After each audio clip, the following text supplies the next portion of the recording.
So guys, I'm your host, and you're watching Wrestle AI. Welcome to a video absolutely loaded with massive updates and insider WWE news. Stay with me till the very end, because today's episode is going to blow your mind.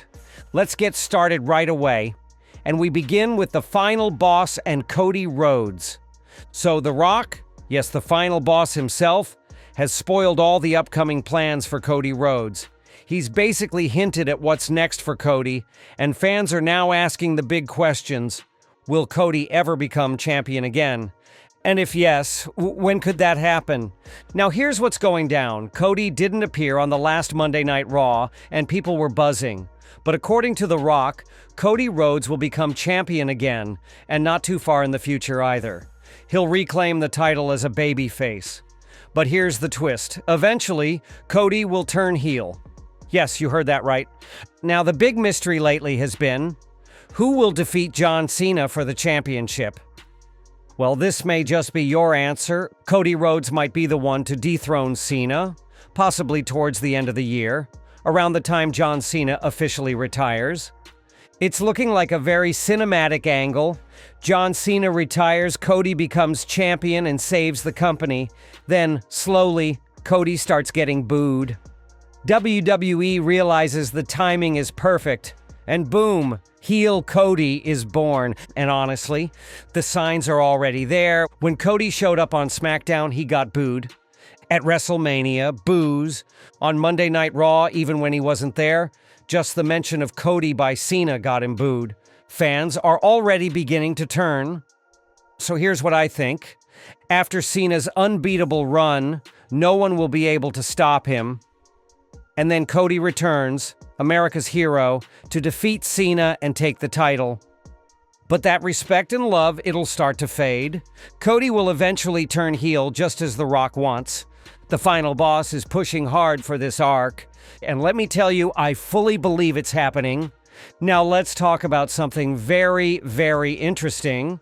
A shocking update from The Rock's recent interview.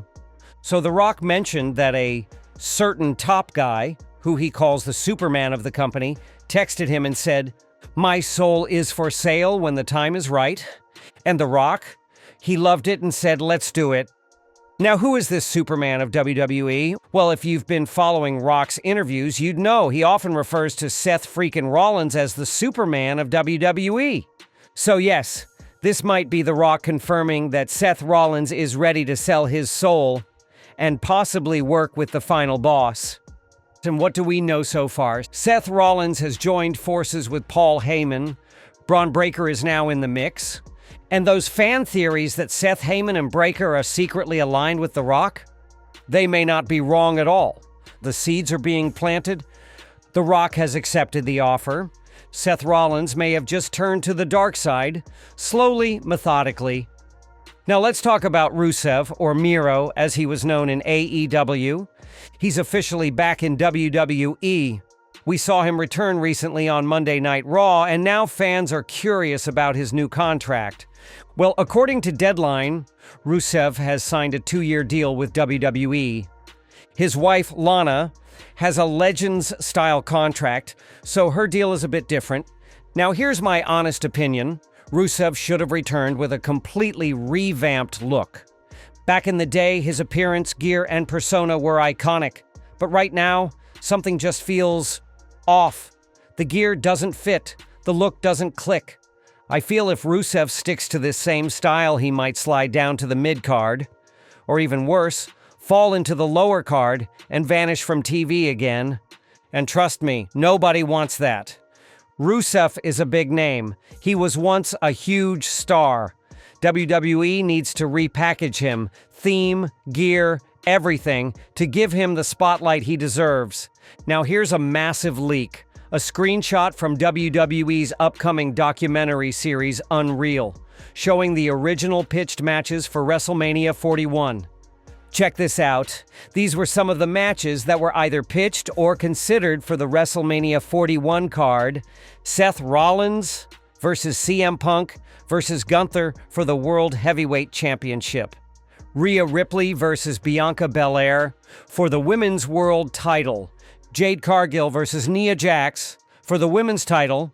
Wyatt Six versus Judgment Day, Charlotte Flair and Becky Lynch versus Io Sky and Asuka for the women's tag titles, Bad Bunny versus Dominic Mysterio, Drew McIntyre versus Braun Breaker, and the big one, Cody Rhodes versus John Cena, was approved. Now, not all of these matches made the final card, but it gives you a look into WWE's creative process. Some pitches were solid, others kind of random.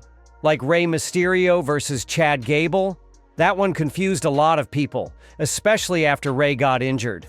But one match I really wish happened, Charlotte and Becky versus Io and Asuka. That would have been a dream tag match. So now the question is, do you guys think the actual WrestleMania 41 card we got was better, or do these original plans sound more exciting?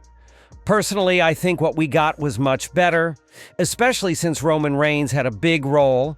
In those early plans, Roman wasn't even placed properly. It felt like WWE wasn't even sure what they wanted to do with him. Now, let's talk about some unfortunate news.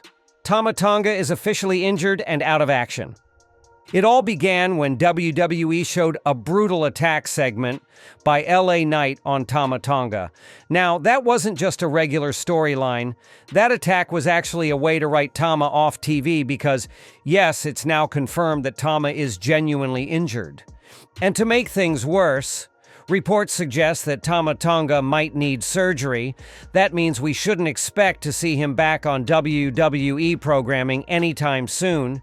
Previously, Tanga Loa was already injured, and now Tama Tonga joins him on the shelf. So, as of now, both members are out, which could significantly affect the ongoing Bloodline storyline. Let's hope for a speedy recovery for Tama Tonga. Moving on to some WrestleMania-level buzz. Remember WrestleMania 33's iconic stage? That grand roller coaster theme setup from Orlando? Many of you absolutely loved it. And guess what? It might be coming back.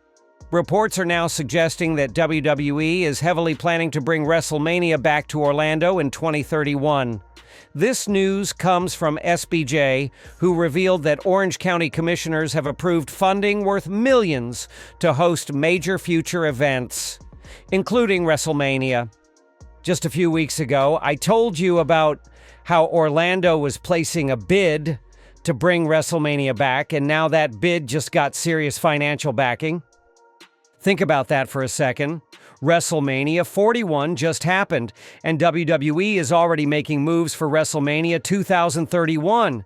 That's how far ahead they think, and that's how massive this event has become. Now let's talk about two legendary women of WWE, Becky Lynch and Charlotte Flair. There are strong reports coming out that WWE still has massive plans for this duo in 2025. New internal reports are saying that Becky and Charlotte are being positioned to dominate the women's division this year. And no, not just as solo competitors, but together, possibly as a tag team or dominant force on Raw or SmackDown. Now, some fans are already speculating that this could be one of those veterans coming back to steal the spotlight situations where newer talents may get pushed aside. But let's be honest, whether you love them or hate them, Becky and Charlotte together is a money act.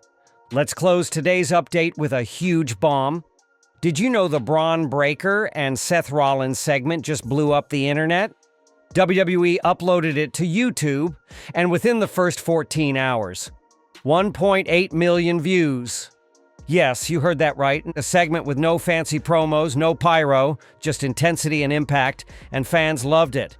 Even Randy Orton attacking Cena pulled 1 million views in 3 hours. But this Rollins Breaker segment, it's becoming massive. This proves that Breaker is connecting with the audience. And Seth? Well, he's always gold when it comes to storytelling. A new update suggests that this faction is not done recruiting yet. Braun Breaker appeared on Monday Night Raw, and sources say that in the upcoming weeks, or possibly at the next premium live event, a new member may be added to this heel faction. And here's where it gets spicy. Bronson Reed posted a cryptic teaser on Instagram, which is an image of him with Seth, which has led fans to believe that he might be joining the group. Interestingly, Bronson was reportedly scheduled to return right after WrestleMania, so this all lines up. If it's not Reed, then it could be someone else entirely. But one thing is for sure, this faction will not stay a three-man unit for long. Expect a fourth member to join soon. Paul Heyman, Seth Rollins, Braun Breaker, and a new powerhouse? That's a deadly combination in the making. So guys, that's it for this massive update from Wrestle AI. The road ahead in WWE looks wild. Make sure to like, share, and comment with your thoughts below. Who do you think will dethrone Cena? Are you ready for Heel Cody? Don't forget to subscribe and hit the bell icon for daily wrestling content. This is Wrestle AI signing off. See you in the next one.